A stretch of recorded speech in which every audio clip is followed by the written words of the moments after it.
Welcome to the Marriage Puzzle Podcast with Julie and Thomas Hobby. We are marriage coaches who help couples with pain points about money, intimacy, and communication go from being overwhelmed to being secure in their marriage. If this is your first time listening to us, thanks for checking out our podcast. And don't forget to subscribe and leave us a rating and a review. Let's dive into this episode.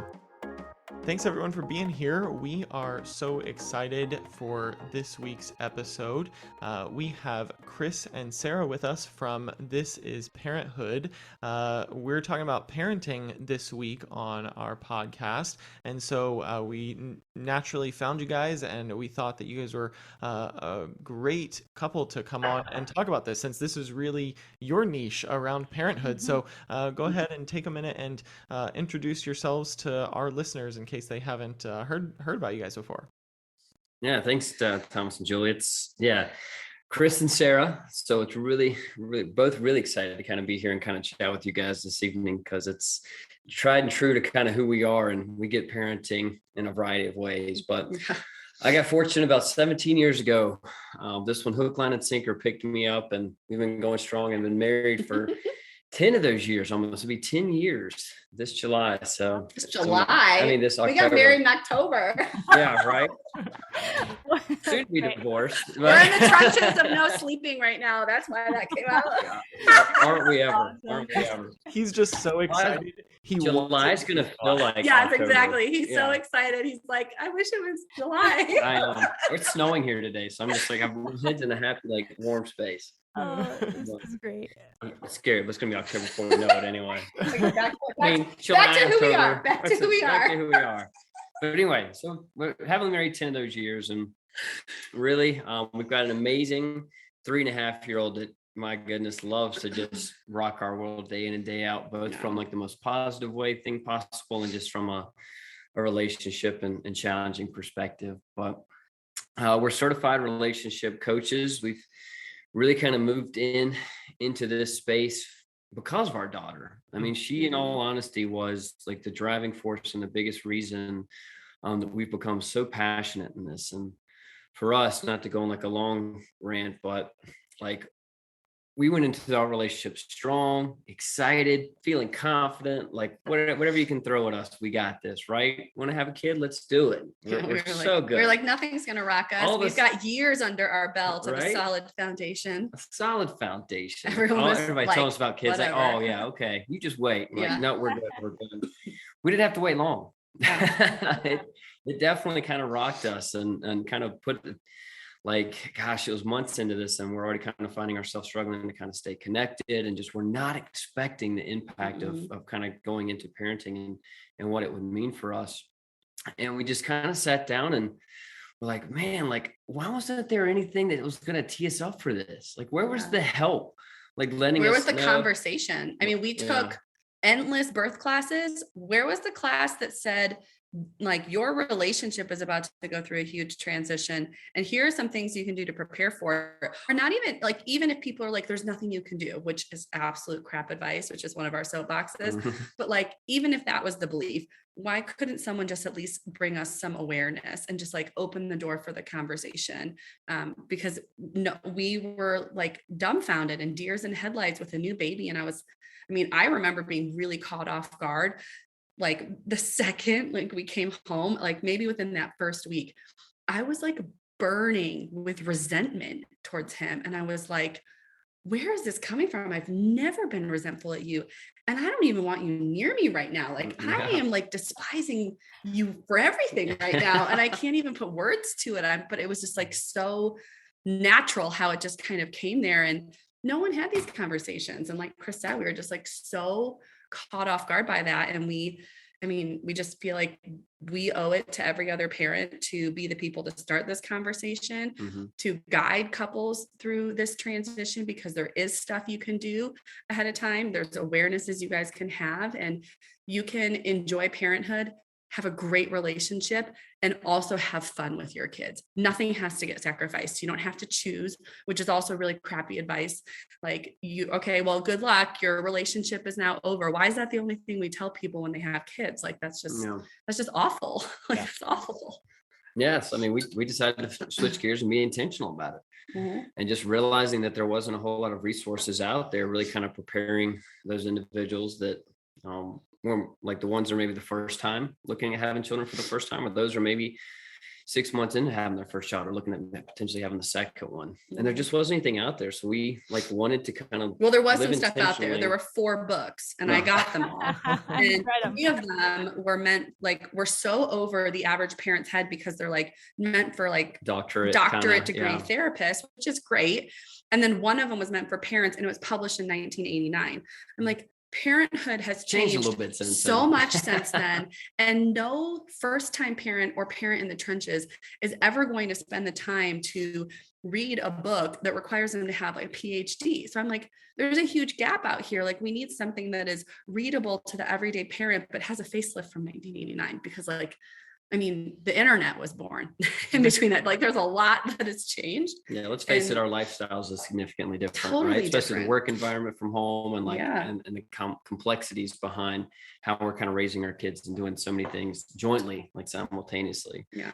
So fast forward to today, here we are Mhm. living in the beautiful Denver, Colorado, and We do our workshop. out here. Yeah.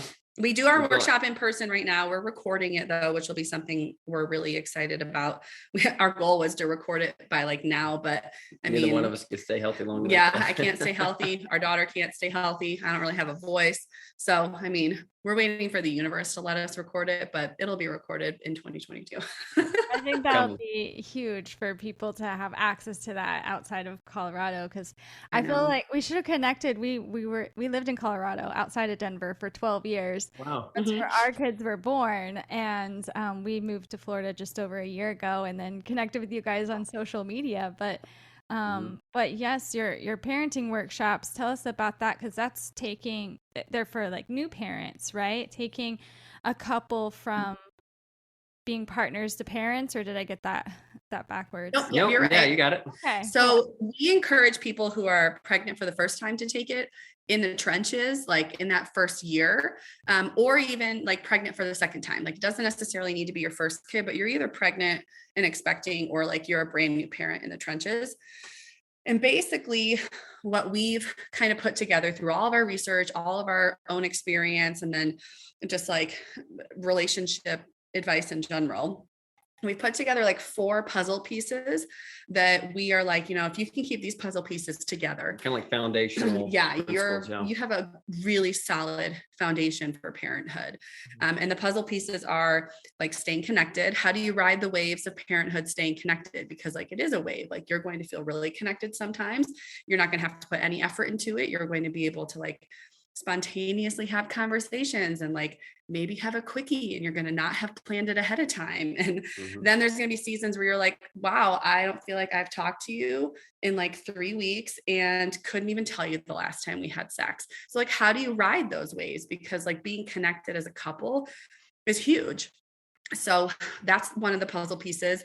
Balancing the load is another one. So like figuring out who does what around the house, and like, is it fair to have 50-50? Like, how do you split this up? How do you communicate the mental load of parenthood? Because that's a huge part of parenthood that we even find, couples in our workshop don't even know what the word mental load even means. Or what's all associated with that, like what all comes along with like balancing the workload too. Yeah. We talk about your support system. So like friends, family, in-laws, outlaws sometimes. We just talked about it last week, actually, in our workshop, and we share a lot of personal experiences, and we come from 2 divorced parents. So we have a lot of very good stories for how to navigate family support, because we have 4 different parents. 2 of them are remarried. None of them can be in the same room together, and they all live in 4 different states. So we have a very interesting family dynamic, but just like even how do you have healthy conversations with family? And we introduce couples to not just having boundaries because we know that they're necessary, but also what an agreement is and how to actually have like conversations with your family, healthy conversations that allow you guys both to be heard and understood, rather than just like making a boundary and kicking your family out, because that's not successful when you have kids. That's not always an option. Like you need to find ways to cohesively work together. And then the last one is kind of just like repairing conflict and just like conflict management, because you're going to yell at each other. You're going to say stuff that you don't mean. You're going to be tired and your emotions are going to take over. Like, how do you navigate through saying like the 4-letter words? And I mean, just having your emotions take over and making sure that you repair so that your relationship is okay with all that stuff. Yeah, that's a big one. Like we always kind of like when we wrap up our workshop, we get so much like feedback from all the couples. It's like they feel like they can start it, but they always have a hard time kind of repairing or essentially kind of closing the loop when an argument comes up, and understanding like a lot of things get brought up. Like a lot of times it's not even the conversation where it started. It tends to like go on so many different tangents and they end up somewhere else, but they never take the moment to actually kind of repair and kind of bring it all back full circle to kind of understand and digest it themselves. So we definitely get a lot on that one. I mean, so our workshop is over 4 weeks. And we contemplated a couple times like doing like an express workshop where like we crushed it all out in one day. And we sat down a lot and talked about like designing it, the content, like where the most value comes from it. And and just kind of like what we want out of the connection with the couples too. I think one of the things that we really believe is that like you're like the 5 people you hang out with. And if you want to hang out with a bunch of couples that are drinking wine and bashing their spouses, I mean, that's not really going to help your relationship up level itself. Right. So we wanted to also be able to create a community, which this is going to be new for us to figure out how to do this virtually 2.0. But I mean, post-COVID. Well, that too. I mean, like in person here in Denver, we like hold parent happy hours and stuff like that.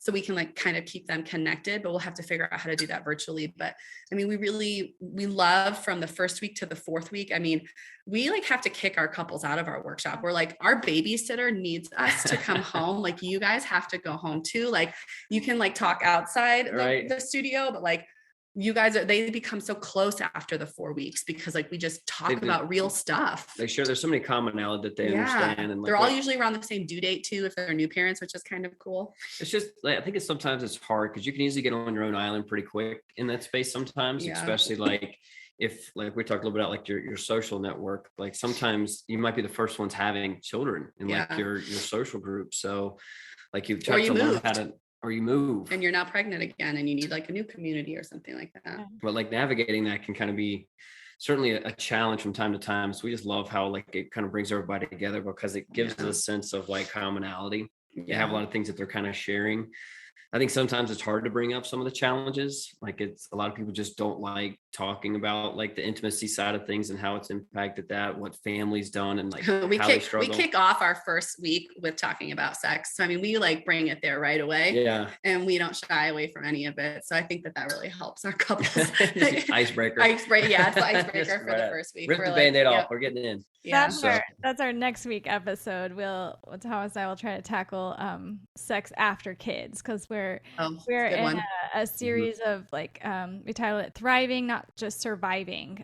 So we, you're in marriage and you could be a good marriage and you think everything's okay until a hard season comes or a change happens. So whether that's a job loss or a change or a big move or becoming parents. That's why we wanted to talk to you guys. And then sex after kids will give hopefully some ideas of how to keep that thriving, not just surviving. But for the workshops, those are great 4 topics, and I'm sure many more in the community you're building. But I guess, could you sum it up to like, what's your best piece of advice for someone in their marriage that, like you guys said, you woke up and you're like, what just happened? You become parents and you kind of then go to survival mode. At least that's what happened to us when we share our story, because we had twins was our first pregnancy. So it was definitely a survival mode, and we had to learn how to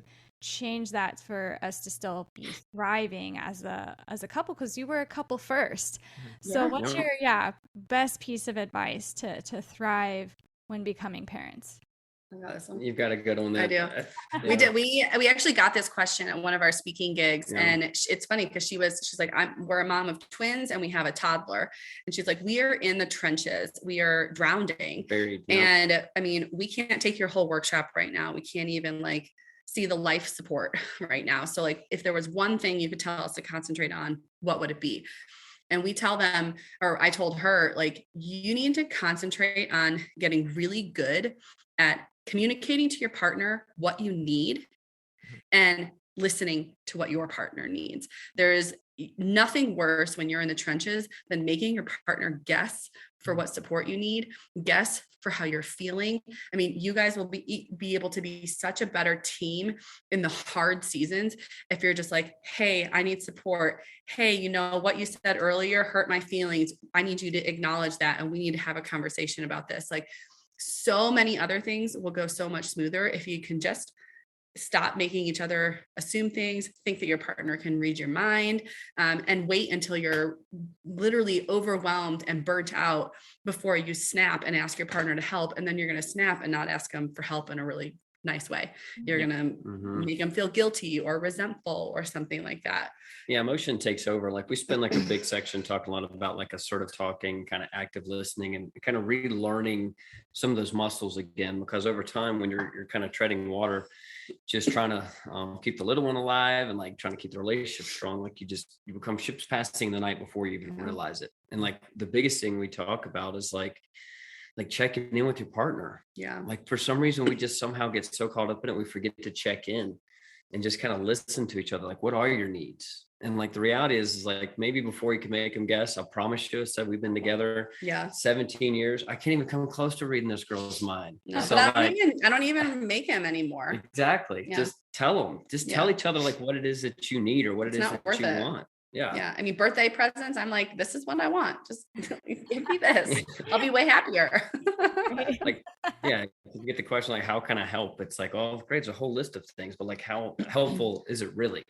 Yeah. But we just like, I was mad at Chris the other day. We're sitting in our kitchen right now, and I remember he was on the other side of the counter, and I don't remember what the conversation was about, but I mean, I was mad and I was kind of giving him like, my default is like the silent like treatment. And it's more because like, I'm just don't know how to express. Yeah. I'm still self-processing. So instead of saying something I regret, I usually try and just give the silent treatment, but he also knows then that I'm still mad. So he's sitting across the other end of the island. He's like, what do you need from me right now? And I was like, I need you to tell me that you're sorry.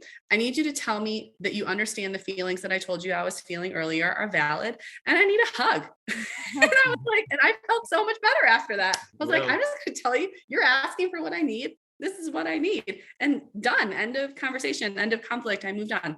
And a quick side note, there's not always a solution that's there. No. I mean, I think sometimes like our innate ability is like, we just want to fix it. What's wrong? Let me fix it. Mm-hmm. Sometimes they just want to be heard. Yeah. Sometimes 99% of the time, I just want you to tell me that I'm valid. Just listen, right? Just be that person to kind of listen to them again, because like we just get so busy in like the day-to-day life. And now a lot of people are kind of working remote. Some of them are like doing like some in, some out. So like the whole dynamic around the house has changed significantly. Some are actually sending, like having the conversation, somebody to come in, has family there to help raise a little one during the day.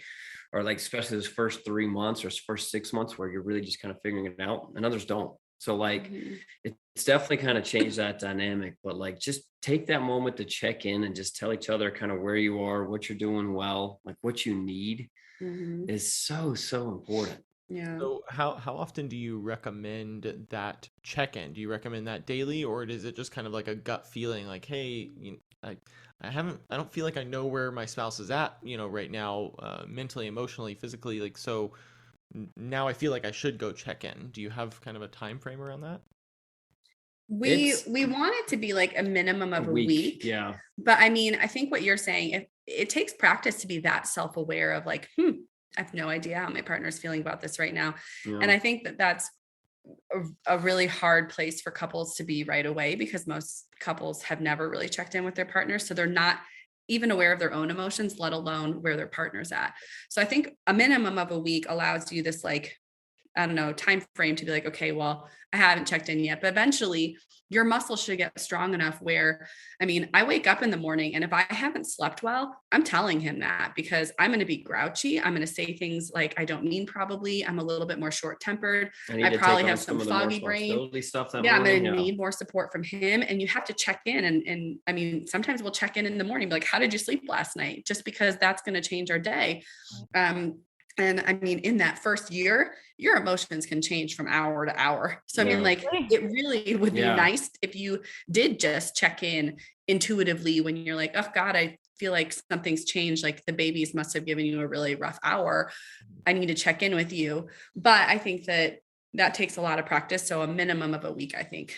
And I'll tell you, the more frequent you can kind of get into that, like the quicker your connectivity increases too, because it gives you that opportunity to really kind of understand, not just, well, there's really kind of two ways you can really kind of build connectivity. One is like the emotional, and then the other is like the physical side of things. And so when you're checking in on a regular basis, like it gives you that moment to see if they need some additional emotional support or seeing if there's some extra kind of physical. And like the physical, I'm not referring to just like on the sexual intimacy side. I mean, it's so much broader than that. I mean, sometimes just a hug goes a long way, or just something like just taking that extra time in the morning, if you can, to kind of snuggle a little bit longer, or like cuddling up on the couch. And sometimes that's all you need, even to just have a check-in. Like, I need a hug right now. I'm really struggling. Like, this was a really hard morning, or this was a really hard afternoon. And you just also want to know that you're not alone in this. And parenting can feel so isolating, especially if you have one partner that works outside of the house. I mean, it's just nice to check in and know that you're not alone. Yeah. Well, and go ahead. Sorry, I was just going to say that, you know, we're specifically talking about parenting right now, but we also need to just put it out there in case anyone doesn't realize this, but the rest of your life doesn't stop because you're parents. I mean, a job loss could still happen, like we were talking about, or you may have to move across country. Like, other things could happen that influence your life in that same season of becoming parents. So even more reason to almost overly communicate, or think you're overly communicating, so that you know you don't get into those ruts with your spouse, because if those other things are influencing, you know, parenting is just, you know, it's like adding gasoline onto a fire, right? If you're not communicating, and then something else comes up during parenthood when you're already tired, when you're already just on edge from trying to keep another human being alive, then you know, you have to work through those other things as well. Now you have to figure out how to juggle two things that are happening in your life. Yeah, no, 100%. And I mean, that's one of our, like, not to get on a soapbox, but like, that is totally one of our soapboxes, that, I mean, your relationship is the foundation for everything. One of the activities we actually do in our in-person workshop on the first day is this balloon activity. And we blow up these balloons, and we have couples grab one balloon and they toss it back and forth. And we're like, this is your relationship before kids. This balloon is a job change. It's a move across the country. I mean, you guys don't even necessarily need to even look at each other, and you can still kind of figure out where the balloon's going. And that's how spontaneously you can kind of run your relationship. You don't even necessarily need to know what's going on in your workday, and you can still have a really great relationship. And then we're like, grab another balloon. We're like, this is your relationship now with a kid. You have life, you have kid, you have two balloons. But like, you guys are still the foundation of keeping those balloons up. And I mean, now you have to look at each other. You have to kind of maybe see where your hand's throwing the balloon, and you have to communicate a little bit more. And then we throw in a third balloon, because we're like, you know, this is another kid. This is maybe both of you had job losses. This could be COVID. Yeah, right. This is COVID on top of parenting and on top of moving across the country or whatever. And they start to realize that like these balloons are going everywhere. And we're like, but if you guys aren't keeping the balloons up, I mean, all the balloons fall. You are the rock of everything. And this is why we are so baffled that we are really one of the very few people out there talking about transitioning to parenthood and your relationship, because it's the foundation for everything. Yeah. It's so huge. And we're a big component on couples like continuing to date, even when you're raising kids, not putting your relationship on hold until you're empty nesters, you know, and actually modeling that to your kids. And as we were putting up polls on Instagram to see what topics are listeners wanted for us to cover. Becoming parents was very surprisingly, I think, like it wasn't just parenting, it was like becoming parents. But then the next topic, I don't know if this is a curveball for you guys, but people kind of pulled in of kind of wanting advice when they weren't on the same page with disciplining their children. So parents are talking about communication and all these balloons. That just made me think of that question that came in of like, okay, you might figure out the becoming parent stage and then toddlerhood hits and you're like, wait, well, how do we discipline? And we didn't talk about that before we became parents, and so then there's conflict there. So, and that's not even considering your backgrounds in raising. Like you guys said, you come from two sets of divorced parents. We're the same, and so now that's 4 different spheres of influence during your upbringing. So yeah, to just kind of. It's funny you say that because that's not the first time we've heard that. Mm-mm. We also know that, and we intentionally don't talk about parenting styles in our workshop because that first year you need to concentrate on surviving. Yeah. You don't need to be talking about your values. You don't need to be Googling gentle parenting versus, the Danish parenting versus, like your happy mama or on the block or whatever. I mean, you need to be surviving. And then once they hit like 1.5, that's when your feet are on the ground and you can start saying, okay, what do we want to teach this child? Because now, the values, now we're modeling things for them. Now they're going to be soaking it up. Now they're going to start repeating all the words we say. Now they're going to be noticing if we hug each other or if we get in a fight in front of them. And so we're actually partnering with a woman out here in Colorado who wrote a parenting book. She's awesome. You guys would have loved her if you guys were still out here, but we're taking her parenting book, which is the best parenting book on the planet because it doesn't force you down any parenting path. It's a resource for you to choose the parenting styles and values you want. And she gives you a place to put it all. And then we're coming in and we're teaching you how to communicate your parenting styles, how to navigate your parenting styles, together on establishing how to talk to your family about your parenting styles. And we're going to create like a masterclass for that specifically because like that is the next thing in line. That's a big part of that. And like, Thomas, you hit it on the head too, talking about like the backgrounds. Like we don't like, there's so much of this stuff becomes auto programmed that we don't even realize just kind of comes through because that's how we were brought up. Yep. Or like that's how our parents were brought up. So that's kind of some of the things that they'd instilled. And there's some phenomenal things you definitely want to pull forward. And there's going to be things that you don't want to pull forward and kind of instill like in the next generation. So like that's definitely a big one. Like we're building out a whole workshop around those things. But yeah, it's going to be really good. The awareness of that is key. Just knowing like your background, like your history of like why that's important to you. But there's also the reason we've kind of tabled that from the initial class and more like a phase 2 once you're in that toddler stage, because it's like, you think 3 balloons are tough. Well, I know. Like imagine having like a whole jungle gym full of. Wait till they talk back when the kid talks back to you. But yeah, what I'm hearing is the foundation of communication, which is a huge topic for Thomas and I with our marriage coaching and everything. And so with becoming parents, if you keep that foundation of communicating about it before or through those problems, then hopefully you can continue. Because sometimes you don't know what's really going to come up until you're in it. Like, I mean, you don't know the things you're going to always have to discipline. You can have an idea, but like, I don't know. You may have thought something was important and it turns out it's not important. It's not. But like that stuff's so hard without like a key foundation of like being able to communicate that effectively. It can do 2 things, right? It can be in a position to strengthen that because you guys have that united front and you've got the keys and the tools needed to help kind of work through those challenging times, or it can make it worse. And drive it apart because you start kind of creating even more disagreements. And it becomes more of like an ultimatum. Well, we should do it this way. I should do it this way. Well, and the hard thing with parenting styles too, is that like, it's so rooted in who you are. Like it is your values and your philosophies. And like, those aren't personal. Those are so personal. And those aren't necessarily things you just like break away from. But so many parents like never talk about that stuff. I mean, ever. They just argue about it. They're like, no, this is how I believe. And this is how I believe. When in reality, you guys can create an awesome philosophy that you guys agree on together.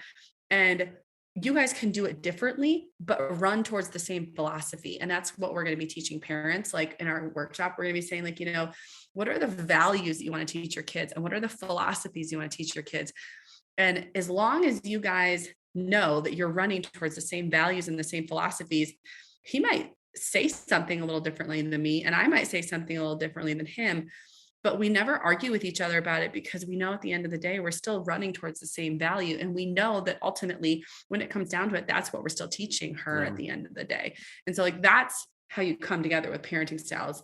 And that's like, that's like the root of what we're hoping will come out of the workshop that we're going to make. Yeah, that's great. I mean, I love the description of the root there. I mean, that has to be what holds you down, right? Is creating that root of your parenting style to know that however you're going to get there, the path getting there really doesn't matter as much. I mean, it matters, it shouldn't be just tossed aside, but the methods in which you get there don't matter as much as the end goal, the end result, the thing that you're working towards. I just love that image.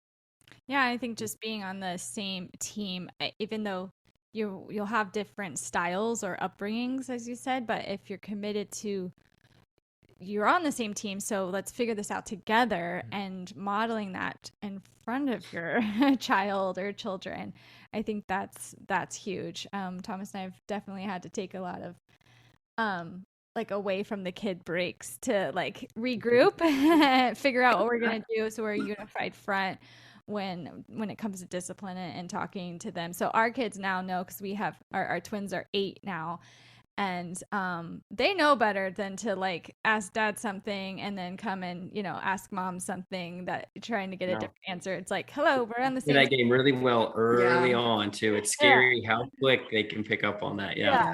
And even if I don't know what he said, I'm like, no, we're on the same team, so I'm going to talk to daddy first before I talk to you. And I think that's really good relationship advice as well as parenting advice. Like nothing needs to happen in the instant that it happens. You need to be able to make smart parenting decisions. You need to, for the discipline and stuff, like be intentional with what you say to your kid, be intentional with the choice of discipline that you're doing, and make sure that it's going back to the values and the philosophies you want to teach your kids. If you're about to make an impulse decision and then you look back and you're like, wow, that was literally just pure emotion, it doesn't actually connect to anything that I want to teach my kid, you didn't make a smart choice, and you're not teaching your kid anything. And same in your relationship. Like if you get in a really big fight, 99% of stuff doesn't need to happen at the same time. Be intentional with your own reflection. Like, this is how I'm feeling right now. This is why I'm feeling that way. This is how we can fix this so that this doesn't happen again. And be intentional about that versus vomiting emotion all over your partner and then not setting up the conversation to actually be successful or productive. You can just sabotage that kind of stuff within seconds just because you didn't pause and just, I don't know, we're in this mentality that everything needs to happen right away and that all big conversations need to be done after one conversation and you have to battle through it till it's done. And reality, like we have huge conversations that take 5 or 6 conversations to work our way through because each time we're processing a little bit more. And I mean, it's the same with parenting. Like you need to make smart choices and it doesn't always happen within the second that the action's actually happening. Well, a lot of times what we see from this is it stems from expectations. Like especially as you kind of start getting that 3 month, the 6 month, like that 1 year mark, some of these, like in most cases, we always find out they're unexpressed expectations. But it's the understanding of like the assumption around, well, I just expected you to do those things. Like I just thought you were going to like do all those things, or I'm upset because like this is what I thought, but it was never expressed.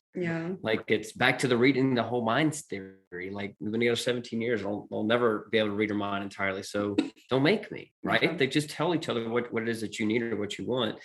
And then you find out if there was an unexpressed expectation, then work together to get on the same page with it. Absolutely. Yeah. So if we wanted to come to your workshop in Colorado or just follow along with social media, that's how we connected, and love what you guys are putting out there and helping Partners to Parents. So where can people find you? So for right now, you can find us at This Is Parenthood with an underscore, but we're actually doing a huge rebranding right now.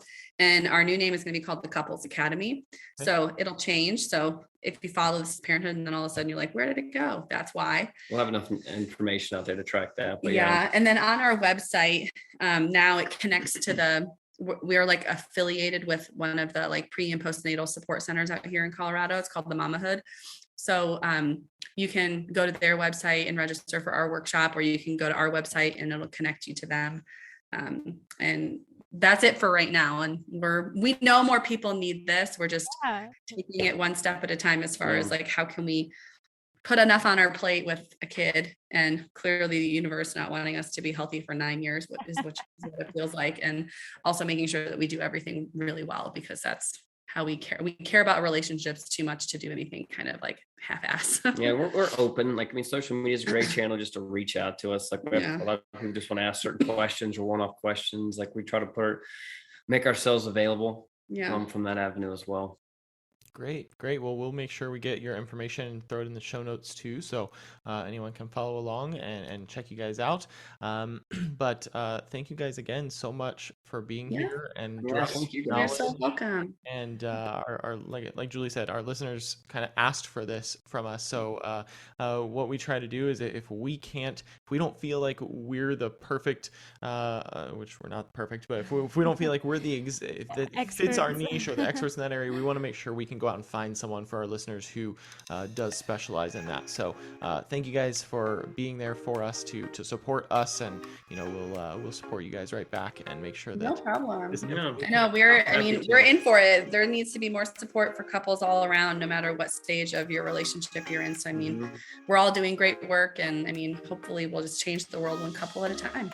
Thanks so much for checking out this week's episode of the Marriage Puzzle Podcast. We hope that you'll go follow us on social media. Check us out on Facebook and on Instagram at Marriage Puzzle. Go check out our website, marriagepuzzle.com, to schedule a discovery call with Julie and myself, where we can get to help you with your marriage on an individual basis. And as always, we look forward to having you back next week, where together we'll work on marriage one puzzle piece at a time. Have a great one.